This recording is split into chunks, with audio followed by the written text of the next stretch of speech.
Sir sir বিশ্ববিদ্যালয়ের বর্তমান পরিস্থিতি যদি আপনি একটু জানান স্যার।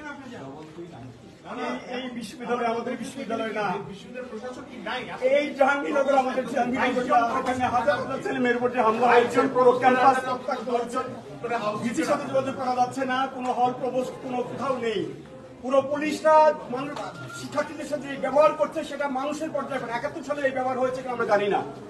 আমরা অসুস্থ শিক্ষার্থীদেরকে রেস্কিউ করতে পারছি না, রেস্কিউ করতে অ্যাম্বুলেন্স নিয়ে আমরা মুভ করতে পারছি না, পুলিশ অ্যাম্বুলেন্সে হামলা করছে। এটা হতে পারে না। আমি সারা দেশের মানুষকে আহ্বান জানাবো, আপনারা দেখুন জাহাঙ্গীরনগর বিশ্ববিদ্যালয়ে কি হচ্ছে, আমাদের ছেলেমেয়েদের উপরে কি নারকীয় ভাবে আমাদের ছেলেমেয়েদের উপর হামলা হচ্ছে। আমাদের কিছু বলার নাই, আমরা সহ্য করতে পারছি না, নিতে পারছি না। আমরা কিছু লোক এখানে দাঁড়িয়ে আছি আর আমরা নিতে পারছি না।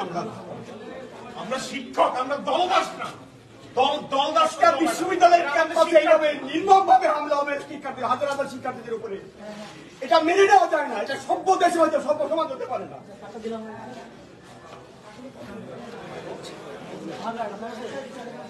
যে আপনারা দেখতে পাচ্ছেন যে এখানে আসলে শিক্ষকরা কথা বলার ভাষা খুঁজে পাচ্ছেন না। এখানে পরিস্থিতি আসলে এতটাই